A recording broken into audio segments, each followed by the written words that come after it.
wabarakatuh. Selamat pagi adik-adik. Perkenalkan, saya Doni Prayoga, guru bahasa Indonesia di SMA Negeri 2 Kota Cirebon. Saya mengajar di kelas 10 dan kelas 11. Untuk sebelumnya saya ucapkan selamat kepada adik-adik kelas 10 yang sudah diterima di SMA Negeri 2 Kota Cirebon. Selamat belajar dan tetap semangat terus ya, walaupun situasi seperti ini kita masih dalam suasana pandemi corona. Oke, langsung saja kita masuk ke bab yang pertama, yaitu mengenai teks laporan hasil observasi. Pada video kali ini kita akan masuk ke pembahasan materi kelas 10 terlebih dahulu, yaitu mengenai teks laporan hasil observasi. KD yang akan kita bahas pada hari ini yaitu mengenai kompetensi dasar menginterpretasi laporan hasil observasi. Dalam KD menginterpretasi laporan hasil observasi itu terdapat 3 pokok bahasan. Yang pertama yakni mengidentifikasi isi teks laporan hasil observasi atau disingkat LHO. Yang kedua yakni menyusun ringkasan isi teks LHO. Yang ketiga yakni menyimpulkan fungsi teks LHO. Nah, pada video pertama kali ini kita akan belajar mengenai sub pokok bahasan pertama, yakni mengidentifikasi isi teks laporan hasil observasi. Nah, sebelum kita masuk ke pokok bahasan yakni mengidentifikasi isi teks LHO, kita bahas lebih dahulu mengenai pengertian teks LHO, tujuan teks LHO dan fungsi teks LHO, supaya adik-adik tahu apa itu teks LHO, tujuannya untuk apa, fungsinya juga untuk apa. Oke, mari yang pertama kita bahas mengenai pengertian teks laporan hasil observasi. Teks laporan hasil observasi atau LHO adalah teks yang berisi penjabaran umum atau melaporkan sesuatu berupa hasil pengamatan. Jadi teks LHO itu adik-adik ada teks yang dibuat untuk melaporkan sesuatu dari suatu pengamatan yang kita lakukan. Akan tetapi pengamatannya itu secara faktual atau ketika kita terjun langsung ke lapangan atau berkunjung ke orang atau objek yang kita amati. Itu adalah pengertian dari teks LHO. Sampai sini paham? Paham pasti ya. Anak-anak Semanda yang diterima sini pasti semuanya pintar-pintar. Oke, yang kedua kita masuk ke tujuan dari teks laporan hasil observasi. Yang pertama yakni untuk mengetahui perkembangan suatu permasalahan. Ya, betul sekali, ketika kita menyusun suatu teks LHO, pasti tujuan utama kita apa? Yakni untuk mengetahui perkembangan suatu permasalahan yang terjadi di dunia ini atau di muka bumi ini. Oke, masuk ke tujuan yang kedua, menyajikan fakta-fakta yang terbukti secara ilmiah. Mengapa ini saya kasih bulatan? Karena ini adalah tujuan secara umum, yakni menyajikan fakta-fakta yang terbukti secara ilmiah. Adik-adik, ketika kalian menyusun suatu teks LHO, kalian tidak hanya asal-asalan membuatnya, tapi kalian harus membuatnya berdasarkan fakta. Makanya ini terbukti secara ilmiah, artinya sudah teruji secara keilmiahannya. Itu adalah tujuan secara umum dari teks LHO. Yang ketiga, menemukan metode atau teknik baru. Ya, pastinya ketika kita melakukan sebuah menyusun sebuah teks LHO, pasti kita terjun ke lapangan. Kita pasti menggunakan cara-cara atau metode-metode yang baru, teknik-teknik yang kita lakukan. Itu adalah salah satu tujuannya.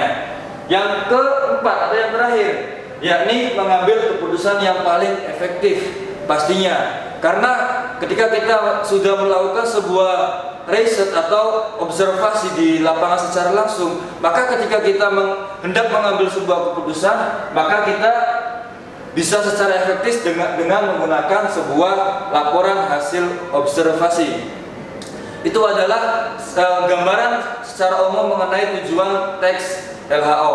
Sampai sini paham? Oke, paham. Langsung masuk ke fungsi teks LHO. Fungsinya ada berapa? Di sini saya tuliskan, di sini ada 1, 2, 3, 4 dan 5 fungsi. Yang pertama fungsinya adalah memberitahukan atau menjelaskan suatu kegiatan pengamatan. Betul, pasti itu.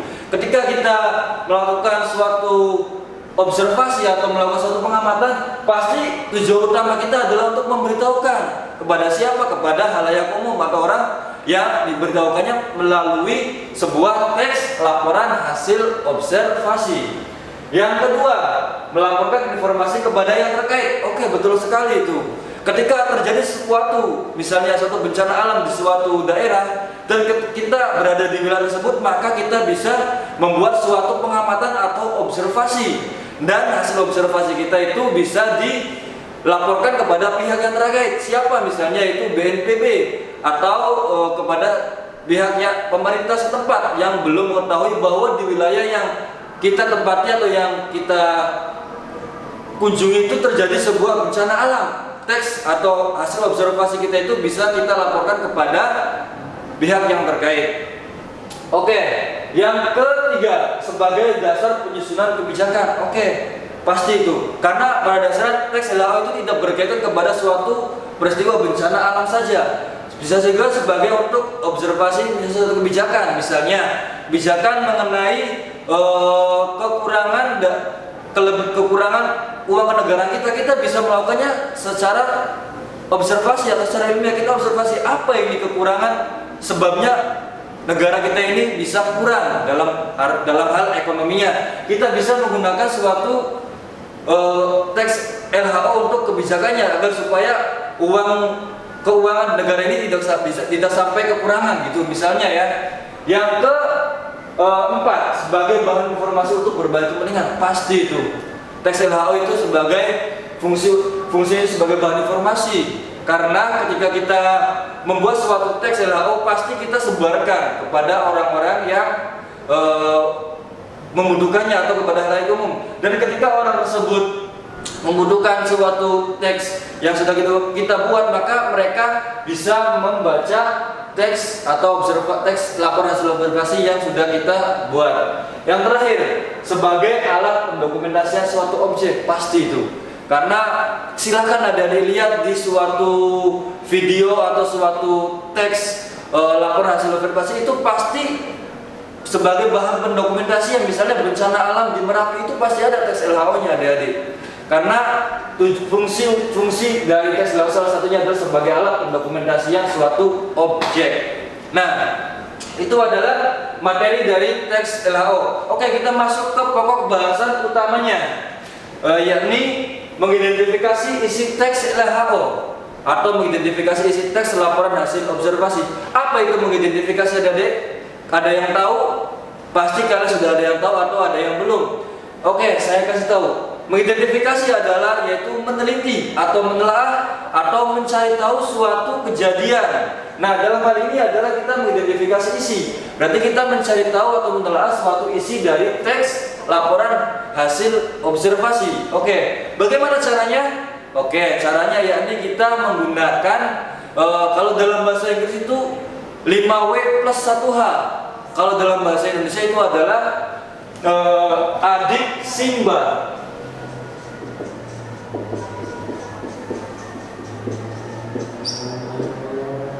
Kita bisa menggunakan adik Simba untuk mengidentifikasi isi dari teks laporan hasil observasi. Apa itu adik Simba? A adalah apa? D adalah di mana? K kapan? C siapa? M itu mengapa? Dan B itu bagaimana? Kita bisa menggunakan pertanyaan dari kata adik Simba ini untuk mengidentifikasi isi teks LHO. Oke, saya kasih tahu contoh pertanyaannya untuk mengidentifikasi isi teks LHO. Saya hapus dulu.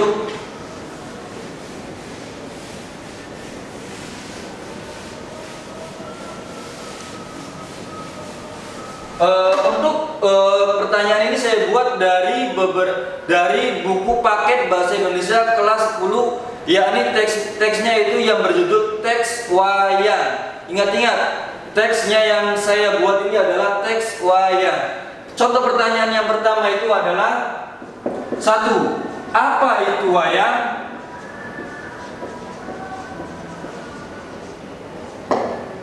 Yang kedua, di mana wayang ditetapkan sebagai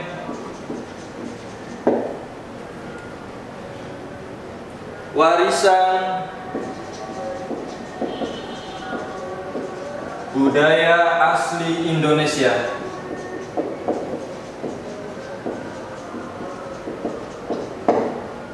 Yang ketiga, kapan wayang ditetapkan? Kapan wayang ditetapkan oleh UNESCO? Yang keempat, siapa yang menetapkan wayang? Siapa yang menetapkan wayang sebagai warisan budaya asli Indonesia?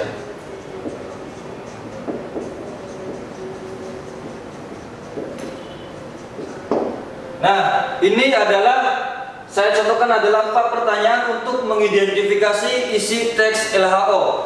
Salah satunya yaitu contohnya itu apa itu wayang. Kita akan mengetahui jawabannya itu pasti kita akan mengetahui di contoh teks wayang tersebut. Apa itu wayang? Yang kedua, di mana wayang ditetapkan sebagai warisan budaya di asli Indonesia itu jawabannya ada di teks wayang tersebut. Yang ketiga, kapan wayang ditetapkan oleh UNESCO? Nah, kita bisa menganalisisnya, bisa mengidentifikasinya di teks wayang tersebut. Yang keempat, siapa yang menetapkan wayang sebagai warisan budaya asli Indonesia? Itu juga ada di dalam contoh teks tersebut. Nah, karena keterbatasan tempat untuk menayangkan contoh teks dari wayang tersebut, maka saya minta kepada adik-adik ketika sudah pembelajaran sudah dimulai, adik-adik pinjam buku paket Bahasa Indonesia kelas 10 untuk pembelajaran Bahasa Indonesia ini. Karena saya mengambil contoh-contoh atau materi dari Bahasa Indonesia kelas 10 saya ajar ini dari buku paket kelas 10. Oke, untuk video pertama ini saya cukupkan. Kurang lebihnya mohon maaf ya adik-adik. Wassalamualaikum warahmatullahi wabarakatuh.